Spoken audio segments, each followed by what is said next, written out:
సాధారణమైన జనాలు చాలా రకాలుగా ఇబ్బందులు పడుతున్నారు. అయితే రకరకాలుగా అంటే సొసైటీలోనసలు అంటే డబ్బు యొక్క ప్రాధాన్యత ఎప్పుడైతే పెరిగిందో, ఆ డబ్బుని సంపాదించడానికి రకరకాల మార్గాలను వెతుక్కుంటూ ఉన్నారు జనం. మరి ఎలాంటి మార్గాలను ఎంచుకుంటున్నారు అనంటే, ఒకప్పుడు ఏ ఉద్యోగం లేకపోతే జనరల్‌గా అసలు ఇంట్లోంచి వెళ్ళిపోయి భిక్షాటన చేసుకోవడమో, లేకపోతే ఏదో మారుమూల ప్రాంతాలకెళ్ళి అక్కడే కూలి పనులు చేసుకోవడమో, ఇలాంటివి కొంచెం మర్యాదకరమైన పనులు చేసుకుంటూ ఒక రూపాయి సంపాదించుకునేవాళ్ళు. బట్ ఇప్పుడేందిరా అనంటే అసలు ఎక్కువగా సొసైటీలోని ఇబ్బంది పెడుతూ పెరిగిపోయిన సమస్యలు ఒక 2 ఎక్కువగా కనిపిస్తూ ఉన్నాయి. 2 అంటే మనం 3 అనుకోవచ్చు.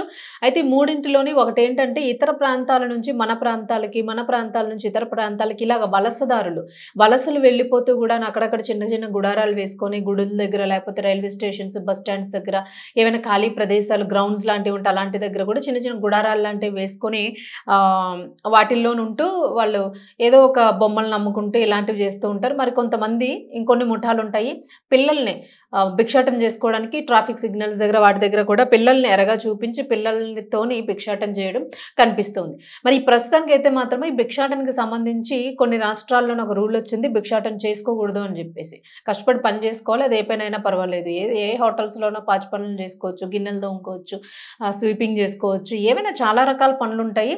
చేసుకోవచ్చు. బట్ ఏంటంటే వాళ్ళని సరైన రీతిలో ఎడ్యుకేట్ చేసేవాళ్ళు లేరు అన్న ఒక పెద్ద మైనస్ పాయింట్ ఇక్కడ కనిపిస్తుంది. మరి ఇదంతా పక్కన పెట్టేస్తే ముఖ్యంగాను ఈజీ మనీ కోసం బాగా అలవాటు పడిపోయిన జనాలు ఎక్కువగా పెరిగిపోయారిప్పుడు. చాలామంది ఉద్యోగాలు లేక బాగా చదువుకొని ఇలాంటి వాళ్ళు గూడా విసిగి వాళ్ళకేం జేయాలో అర్థం కాక రకరకాల క్రైమ్స్‌కి పాల్పడుతూ ఉన్నారు. కొంతమంది చూస్తూ ఉన్నాము హిజ్రాలుగా మారుతూ ఉన్నారు. అంటే మెయిల్ ఫీమేల్‌గా మారడం, ఫీమేల్ మెయిల్‌గా మారడం. ముఖ్యంగా ఎక్కువగా అబ్బాయిలు అమ్మాయిలుగా మారుతూ వేషధారణ మార్చుకొని లేనిపోని సర్జరీలు జేసుకొని ఈ డబ్బులు దందాలకి పాల్పడుతూ ఉన్నారు. సో, వాళ్ళు కూడా ఒక రకంగా భిక్షాటన చేసుకునేటట్టుగా. ఎందుకంటే హిజ్రాలు అనంగానే వాళ్ళు భిక్షాటన చేసుకోవచ్చు, భిక్షాటన చేసుకుంటారు అని ఉంది. బట్ అదేంటంటే రోజు రోజుకి కూడా క్రైమ్ రేట్ పెరిగిపోతూ ఉంది. వాళ్ళ దాడులు పెరిగిపోతూ ఉన్నాయి. వీళ్ళు వ్యభిచారం చేస్తూ ఉన్నారు. రకరకాలుగా వాళ్ళు ఏదో ఒక రకంగా ఏదో ఒక వృత్తి చేస్తూ ఎక్కువగాను కర్కశమైన వాటికి పాల్పడుతూ డబ్బులు అంటే భయపెట్టడము, అయితే హత్యలు కూడా చేసేయడము, వాళ్ళ మీద దాడి చేయడం ఇలా తీవ్రంగాను చేస్తూ ఉన్నారు. మరి ఇదంతా పక్కన పెట్టేస్తే పాతకాలంలో మనం చూసుకునేవాళ్ళం ఏ జంగమయ్యలో ఎవరో ఒకరు ఊర్లో గంట కొడుతూ రావడము, వాళ్ళకి కొంచెం బియ్యం వేయడము ఇలా చేస్తూ ఉండేవారు. అంటే సాధువులు, సన్యాసులు ఇలాంటి వాళ్ళు కూడా భిక్షాటన చేసుకుంటూ ఉంటారు. కానీ ఇప్పుడు కొత్తగా మాత్రము ఈ సాధువులు ఎవరైతే ఉన్నారో ఇప్పుడు ట్రాన్స్‌జెండర్స్ ఎట్లాగూ దాడులు చేస్తున్నారు, ఏదో ఒకటి చేస్తున్నారు కొంతమంది, అందరూ కాదు. అందులో కొంతమంది ఇలా చేస్తూ ఉన్నారన్న ఆరోపణలు వినిపిస్తున్నాయి. చాలా కేసెస్ కూడా వాళ్ళ మీద ఫైల్ అయిపోయినాయి. వాళ్ళ మీద కూడా ఇప్పుడు కొత్త రూల్స్ తెచ్చే ప్రయత్నం చేస్తూ ఉన్నారు. సో, ఎందుకు సామాన్యుడు ఇక్కడ ఇబ్బంది పడాలి? ఎందుకు భయపెడుతున్నారు వాళ్ళని? ఇప్పుడేంటి కొత్తగా అనంటే సాధువులు, సన్యాసులనంటే సెంటిమెంటల్‌గా ఒక సెంటిమెంట్‌ని ఫీల్ అవుతూ ఉంటారు. అది దేవుడికి సంబంధించిన వ్యక్తులనో, లేకపోతే దేవుడికి సంబంధించిన ఆధ్యాత్మికమైన ఉపదేశాలు, సందేశాలు ఇస్తారనో, ఈ రకంగాను వాళ్ళని గౌరవించడం జరుగుతూ ఉంటుంది. అయితే ఈ సాధువుల్లోను కూడాను ఘోరీలు, అఘోరీలు ఇట్లాంటివి చాలామంది ఉంటూ ఉంటారు. మరి వాళ్ళు కూడాను దిగంబరంగా ఉంటూ ఉంటారు. బూడిదని పోసుకుంటారు. వాళ్ళు ఏదో ఒక రకమైన భిక్షాటనలాగా ఎవరి దగ్గర ఎవరికి తోచినంత వాళ్ళివ్వడము, అన్నం పెడితే పెట్టడము, లేదు డబ్బులివ్వాలనుకుంటే డబ్బులివ్వడము, వాళ్ళేదైనా రిక్వెస్టెడ్‌గా అడిగితే ఎంతో కొంత సాయం చేసే పనైతే ఉంటుంది.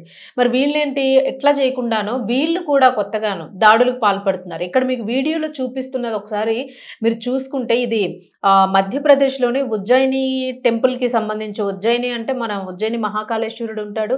ఇక్కడ కూడా సాధువులుంటారు. అంటే కాశీ క్షేత్రము, తర్వాత గయా, ప్రయాగ్ ఇలా కొన్ని పుణ్యక్షేత్రాలు ఏవైతే ఉన్నాయో నార్త్ సైడ్ ఉన్న ఆల్మోస్ట్ ప్రాంతాలన్నిటిలో గూడాను ఎక్కువగాను నాగ సాధువులు, అలాగే అఘోరాలు ఇలాంటి వాళ్ళు కనిపిస్తూ ఉంటారు.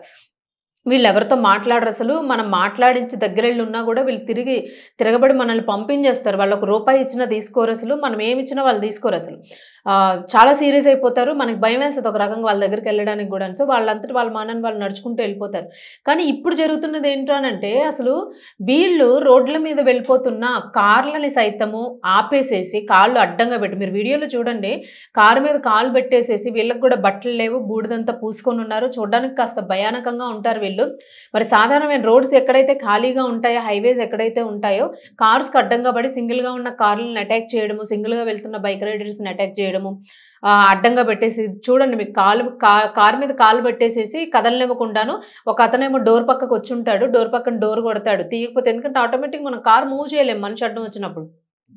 సో, వీళ్ళు అడ్డంగా వచ్చేసరికి బండి ఆబ్వియస్‌లీ ఆపుతాం కాబట్టి ఇంకొక వ్యక్తి వచ్చి కిటికీ దగ్గరికి రావడము, కిటికీ దగ్గర నుంచి కొట్టడము, ఒకవేళ తీయకపోతే బూడిద భస్మం వేసేసి మిమ్మల్ని శపించేస్తాము, మిమ్మల్ని నాశనం చేసేస్తాం అది ఇది అనేసి బెదిరించేసరికి వాళ్ళు నిజంగానే బెదురుకునే పరిస్థితి అయితే అక్కడ కనిపిస్తూ ఉంది. మరి ఈ నేపథ్యంలో కొంతమందేమో కారు దిగేసి మీకు ఎంత కావాలో తీసుకోండి అని ఎంతో కొంత ఇచ్చేసి వెళ్లి ప్రాణాలతో తప్పించుకున్న వాళ్ళు ఉంటున్నారు. మరికొంతమంది తరకంగా మేము అంటే అందరి మనసు ఒప్పుకోదు. ఫ్రీగా ఎందుకు ఇవ్వాలి? బెదిరిస్తే ఎందుకు ఇవ్వాల్సి ఉంటుంది? ఎందుకు ఇవ్వాలి అని చెప్పేసి తిరిగి క్వెషన్ చేస్తే తిరిగి వాళ్ళ మీద దాడి చేసి వాళ్ళ దగ్గర ఉన్న నగలు, వస్తువులు, ఫోన్స్ ఇట్లా ఏది దొరికితే అది తీసేసుకొని పరారీ అయిపోతూ ఉన్నారు అక్కడి నుంచి. ఎందుకంటే వాళ్ళు ఏం చేసినా కూడా ఇంక అక్కడ ఏ మొత్తమందో జల్లొచ్చు, మొహం మీద ఉన్నవన్నీ దోచుకొని పోవచ్చు. సో, ఇలాంటి దాడులు బాగా మధ్యప్రదేశ్‌లోని తరచూ జరుగుతూ ఉన్నాయి. భస్మంతోని బెదిరిస్తూ ఉన్నారు అని చెప్పేసి ఏవైతే కంప్లెయింట్స్ అందినాయి ఇదొక ముఠా కింద ఏర్పడి వీళ్ళు ఆ రోడ్‌లో తరచూ దొంగతనాలకు పాల్పడడం, ఒంటరిగా ఉన్న వాళ్ళ మీద అట్లా వాహనాలు, సెల్ ఫోన్స్ తీసుకోవడం, ఉన్నదంతా దోచుకోవడం చేస్తూ ఉన్నారు.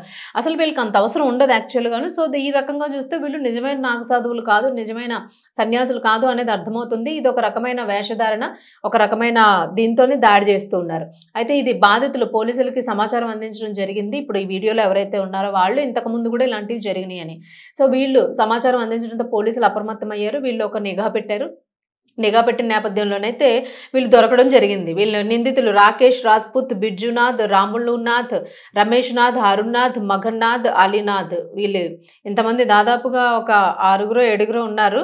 వీళ్ళందరినీ కూడాను అదుపులోకి తీసుకొని రిమాండ్‌కి తరలించడం జరిగింది. అయితే వీళ్ళేంటంటే నాథ్, నాథ్, నాథ్ అని పెట్టుకున్నారు. యాక్చువల్‌గా ఈ అఘోరీస్‌లోని ఈ ముక్తినాథ్, కేదార్‌నాథ్ అని అంటాం గదా! ఇలా శివుడికి సంబంధించిన సన్యాసులు, అఘోరీలు ఎవరైతే ఉంటారో దీనికి సంబంధించి వీళ్ళ పేర్లని నాథ్ అని యాడ్ చేసుకుంటూ ఉంటారు. సో, వీళ్ళు ఈ దందాలకు పాల్పడడానికి ఇట్లాగా వేషాలు వేసుకొని ఇలా చేస్తున్నారు అన్నది ఒక ఆరోపణ. అయితే దీన్ని ఒక క్రైమ్ కింద కాలిక్యులేట్ చేస్తూ వీళ్ళని ఖచ్చితంగా శిక్షించాలి అని చెప్పేసి ఎవరైతే వీడియో చూస్తున్న వాళ్ళు ఉన్నారో సోషల్ మీడియాలో ఈ వీడియో పోస్ట్ అయింది. వైరల్ అవుతా ఉంది. ప్రతి ఒక్కరు కూడా చూసి ఆందోళన చెందుతూ ఉన్నారు. ఎందుకంటే వీళ్ళు చూడడానికి భయానకంగా ఉన్నారు. అఫ్‌కోర్స్ నిజంగానే ఒకవేళ నాగసాధువులు అయితే వాళ్ళ దగ్గర ఏవో కొన్ని శక్తులు ఉంటాయి అనే ఒక నమ్మకం ఉంటుంది అందరికీను. మరి ఒకవేళ వాళ్ళే గనుక ఇట్లా పాల్పడితే మాత్రము ఖచ్చితంగా అది నేరమే వాళ్ళైనప్పటికీ కూడా. ఎందుకంటే సాధారణమైన మనుషులకి నేరం చేయడానికి గాని, వాళ్ళ మీద హాని తలపెట్టడానికి గాని వీళ్ళకి ఎలాంటి రైట్స్ లేవు. ఇస్తే తీసుకోవడం లేకపోతే వెళ్ళిపోవడం. బట్ ఈ రకంగా వీళ్ళు ఏం చేస్తున్నారంటే సన్యాసుల రూపంలోని, హిజ్రాల రూపంలోని ఏవైతే భిక్షాటన చేసుకుని వచ్చు, ఫ్రీగా భిక్షాటన చేయొచ్చు అనే వృత్తిలాగా ఒకటి ఏదైతే ఉందో దాన్ని ఉపయోగించుకొని అందరికీ కూడా హార్మ్ చేసే పనిలోనే వీళ్ళు ఉంటున్నారు అన్నది అంటే ఇది ఒక క్రైమ్‌గా మారిపోయింది పూర్తి స్థాయిలోని అనేదైతే క్లియర్‌గా అర్థమవుతుంది. మరి దీనికి సంబంధించి ఖచ్చితంగాను కేంద్ర ప్రభుత్వము ఎందుకంటే ఇది రాష్ట్ర ప్రభుత్వాల నుంచి మాత్రం చేస్తే ఆగిపోయే చర్యలు కాదివి. ఎవరో ఒకరు పుట్టుకొస్తూనే ఉంటారు. దీన్ని అసలు మూలాల నుంచి దీన్ని ఎట్లా తీయాలి అన్న దాని గురించి మాత్రము ఖచ్చితంగా సెంట్రల్‌లోన ఒక చర్చ జరపాల్సిన అవసరం ఉంది ఎంతైనాను. ఎందుకంటే ఇలా రోడ్డు మీద వీళ్ళు రోడ్డు అంతా నిర్మానుష్యంగా ఉంది. వెహికల్‌లో వెళ్తూ ఉన్నారు. అదే ఒక ఒక ఫ్యామిలీ ఎవరైనా వయసులో ఉన్న అమ్మాయిలైనా ఎవరైనా వెళితే ఒకవేళ వాళ్ళు ఇలా ఆపి ఏదైనా మత్తుమందు జల్లి ఏదైనా చేయకూడని చర్య చేస్తే దానికి ఎవరు రెస్పాన్సిబిలిటీ ఉంటారు. సో, ఇలాంటివి జరిగే అవకాశం కూడా ఉంది కాబట్టి దయచేసి ఇలాంటివి ఏవైతే ఉన్నాయో వీళ్ళకి కూడాను ఒక రకమైన ఏమైనా కుల వృత్తులనో లేకపోతే కుటీర పరిశ్రమలు లాంటివి ఏర్పాటు చేసి అలా ఏదైనా వాళ్ళకి పని చేసుకునే అవకాశాలను కల్పించి ఇలాంటి వాళ్ళందరికీ కూడా అవకాశాన్ని ఇలా మనుషుల మధ్య తిరిగే అవకాశాన్ని ఎక్కువగా ఇవ్వకూడదు అని చెప్పేసి అయితే రిక్వెస్ట్ చేస్తూ ఉన్నారు.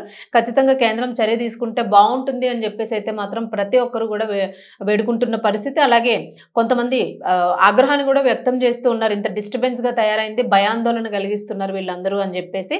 సో, ఇలా ఫ్రీ ఆఫ్ కాస్ట్‌లోన ఈజీ మనీ ఈజీగా సర్వైవ్ అయిపోవచ్చు. ఒళ్ళొంచకుండా కష్టపడకుండాను ఒక చిన్న క్రైమ్ చేసేస్తే డబ్బొచ్చి పడిపోతుంది. లేకపోతే దానికి సంబంధిత వస్తువులొచ్చి పడిపోతే వాటిని మళ్ళీ అమ్ముకోవడము, వాళ్ళు బ్రతకడం జరుగుతుంది. సో, ఇదేంటంటే పూర్తిగా ఓవరాల్‌గా చూసుకుంటే ఒళ్ళొంచి పనిచేసి కడుపుకి అన్నం తినడానికి ఇష్టపడని వాళ్ళు ఇలాంటివి చేస్తూ ఉంటారు. మరి వీళ్ళ మీద అయితే ఖచ్చితంగా యాక్షన్ తీసుకోవాల్సిన అవసరం అయితే ఉంది ఖచ్చితంగాను. సో, ఇది ఇప్పటివరకు మధ్యప్రదేశ్‌కే పరిమితమైంది. మరి రాను దీన్ని ఇట్లా వదిలేస్తే వీళ్ళు మిగిలిన అరాచకాలకి, మిగిలిన రాష్ట్రాలకు కూడా ఇది పాకే అవకాశం ఉంటుంది కాబట్టి